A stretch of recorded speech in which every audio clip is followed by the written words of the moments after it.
Hello, my name is Leslie Shockley, and I'm going to show you a few apps that you can use for text-to-speech or speech-to-text for students in the classroom. The first one I want to look at is called Talk to Me 100 Lite. Now this is the free version, so it has a very limited text base. This would be ideal for younger users or users that are just learning how to verbalize things. So it has a picture and the word, and when you touch it, it will say it. So if a student was trying to say something to you, I see you. It says it for them. Or if they're eating and they... What more? That's just different things. Now, there is a paid version. It was, I believe the price was $5.99, and it has many more words that would help a younger user learning how to verbalize. And it has pictures for each word along with the word itself. And as they touch it, of course, it says it for them, and that's something good for students who are trying to learn how to verbalize or just cannot verbalize. That would be a good thing for them. Now, for older users, there's a Speak For Me app where they can type in whatever they want to say.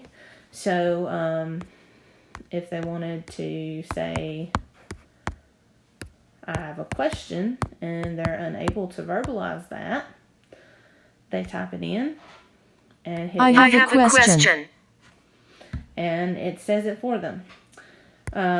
They can type whatever they need to say, so this would be a good thing, a good way to type up a conversation or questions in the classroom or whatever they need to do. For text to speech, this Speechify app is good for finding things on the internet. They can discover and they can type in whatever they're searching for. So if they're searching for different articles or anything like that, they can type in what they're looking for.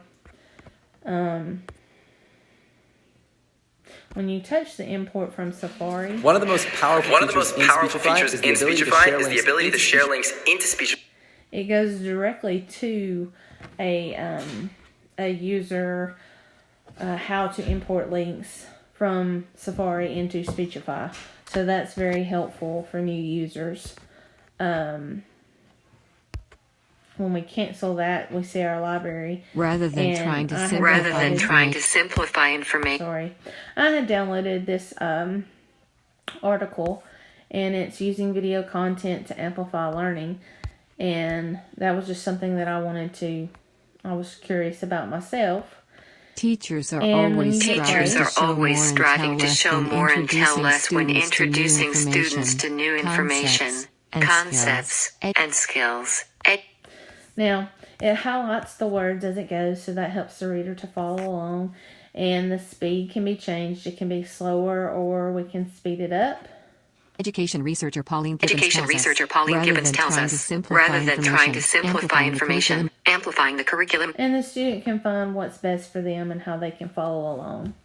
Another feature of this app for students with a documented disability, they can, let's see, I want to go back out. Hang on just a second.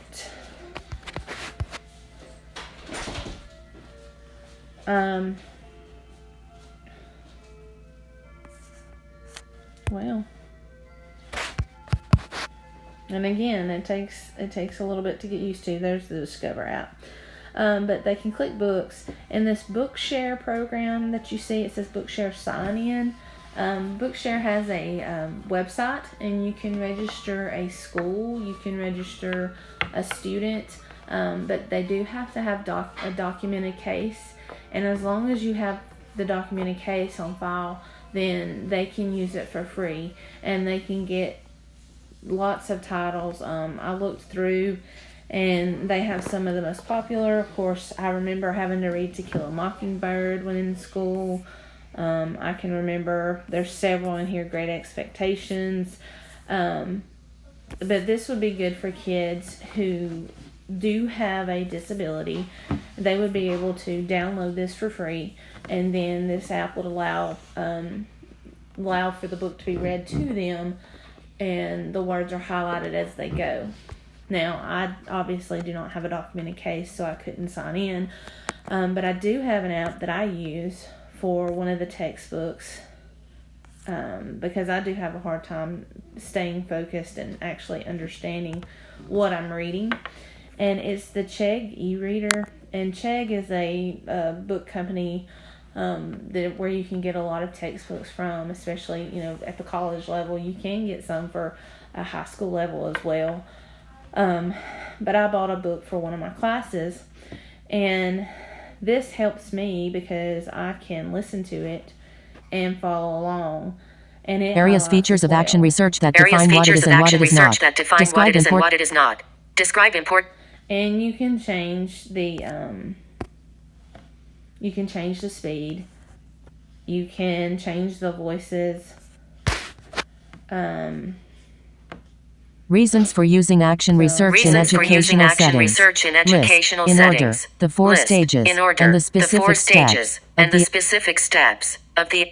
Now that's just something that helps me personally because it highlights it as it's being read to me. I'm reading along and hearing it, and that just helps me to process things better.